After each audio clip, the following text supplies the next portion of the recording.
Friends, இன்றைக்கு கர்த்தர் நமக்கு கொடுத்திருக்கிற வாக்குத்தத்தமான வசனம் ஓசியா 14:9. இவைகளை உணரத்தக்க ஞானம் உள்ளவன் யார்? இவைகளை கிரகிக்கத்தக்க புத்தி உள்ளவன் யார்? கர்த்தருடைய வழிகள் செம்மையானவைகள், நீதிமான்கள் அவைகளில் நடப்பார்கள். பாதகரோவென்றால் அவைகளில் இடறி விழுவார்கள். ஃப்ரெண்ட்ஸ், நம்ம இப்போ இந்த வசனத்தின் மூலமாக ஒரு கதையை கேட்டு தியானிக்கலாமா? ஜோசப், ஜான் 2 பேருமே சகோதரர்கள். 2 பேருக்கும் ஒரு பெரிய வித்தியாசம் என்ன அப்படின்னா, ஜோசப் எதனாலும் உடனே நம்பி எல்லாவற்றையும் கொடுத்துருவான். ஆனால் ஜான் அப்படி கிடையாது. ரொம்பவே நம்பிக்கைக்குரியதாக இருந்தால் மட்டும்தான் எல்லாவற்றையும் செய்வான். இப்படி இருக்கும்போது ஒரு நாள் 2 பேருமே ஒரு நல்ல விதமாக நாம் 2 பேருமே காவலர் பணி செய்யணும்னு ஆசைப்பட்டாங்க. 2 பேருமே நல்ல விதமாக படித்தாங்க, எல்லா தேர்வுலையுமே பாஸ் ஆனாங்க. ஆனால் ஜோசப்பால் கொஞ்சம் கால் வலிக்கிறதே, இதுக்கு மேலே நம்மளால் பயிற்சி எடுக்க முடியாது, நம்மளும் பலவீனமாயிட்டே போகிறோமேன்னு மனதளவில் ரொம்பவே சோர்வாக ஆரம்பித்தான். ஆனால் ஜான் எந்த விதமான சோர்வும் இல்லாமல் எல்லா விதமான வேலைகளையும் அழகாக செஞ்சு முடித்தான். இப்படி இருக்கும்போது ஒரு நாள் ஜான் ஜோசப் கிட்ட இப்படி சொன்னால், ஏண்டா இப்படி வந்து உட்காந்துருக்குற அப்படின்னு கேட்டதும் ஜோசப் சொன்னான், போடா, எவ்வளோ பயிற்சி கொடுக்குறாங்க, இதெல்லாம் என்னால் செய்ய முடியாது. எனக்கும் நானும் மனுஷன் தானே, எவ்வளோதான் நானும் வலிக்காத மாதிரியே நடிக்க முடியும். என் காலு கையில் அப்படி வலிக்குது, போதும்பா, நீயே பெரிய போலீஸ் ஆயிக்கோ, நமக்கு இதெல்லாம் செட் ஆகாது அப்படின்னு சொல்லி அந்த இடத்த விட்டு வெளியில் போகிறதுக்கு முயற்சி செஞ்சான்.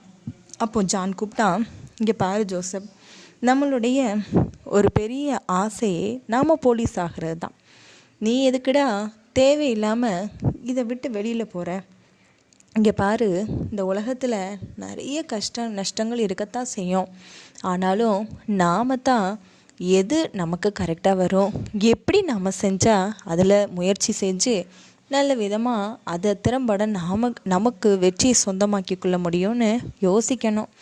இப்படி ஞானம் இல்லாதவன் மாதிரி நான் பாட்டுக்கு வெளியில் போகிறேன்னு புத்தி சரியில்லாதவன் மாதிரி பேசுகிறிய என்னடா அப்படின்னு சொன்னதும் ஜோசப்புக்கு ரொம்ப கோவந்துச்சு. இங்கே பாருடா, உன் வேலையை நீ பாரு, எனக்கு இந்த வேலை பிடிக்கல, நான் வேறு ஏதாவது வேலை பார்த்துக்கிடுறேன் அப்படின்னு சொல்லிட்டு அந்த இடத்த விட்டு வெளியில் போயிட்டான் ஜோசப்.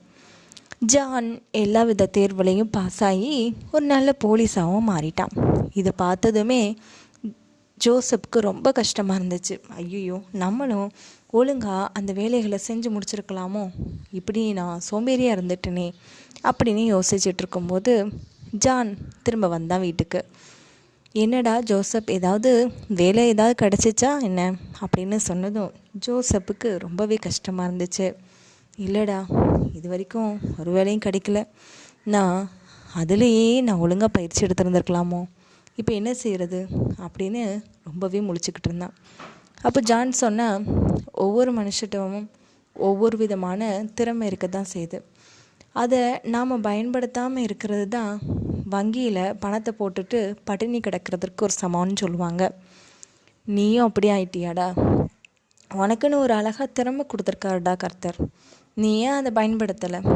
இங்கே பாரு, காலு கை எல்லாம் வலிக்கத்தான் செய்யும் பயிற்சி பண்ணும்போது. ஆனால் இதெல்லாம் நமக்கு புதுசு இல்லை, செஞ்சு தான் பார்ப்போமேன்னு நாம் ஞானமாக அதில் நம்ம திறம்பட நம்ம செஞ்சுருந்தோம், கண்டிப்பாக நீயும் நல்ல போலீஸ் ஆஃபீஸராக மாறியிருப்பியடா அப்படின்னு சொன்னதும் ஜோசப்புக்கு ரொம்ப கவலை, அழ ஆரம்பித்தான்.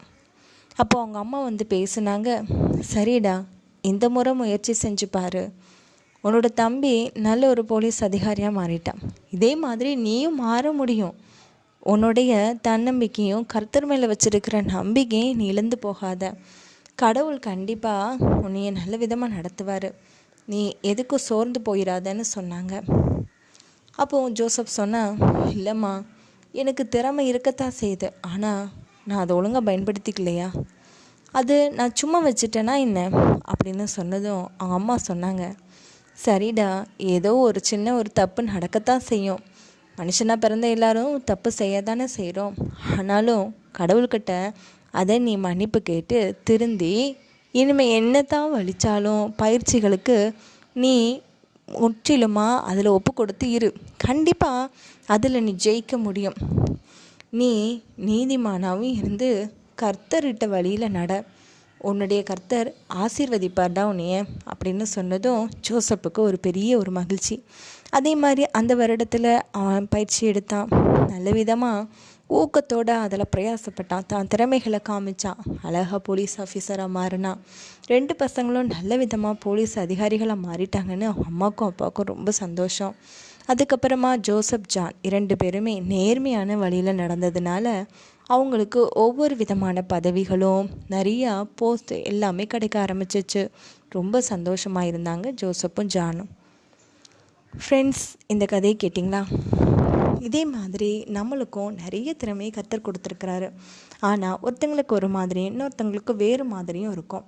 நாம் அதை பயன்படுத்தி இந்த உலகத்தில் நம்மளுக்கான காரியத்தை ஜெயிப்போம். கண்டிப்பாக கர்த்தர் நம்ம கூட இருப்பார். நாம் எந்த விதமான காரியங்களை எடுத்து செஞ்சாலும் கர்த்தருடைய நல்ல ஒரு பலத்தினால் செஞ்சு முடித்தோன்னா கண்டிப்பாக கர்த்தர் நம்மளை ஆசீர்வதிப்பார். ஆமீன்.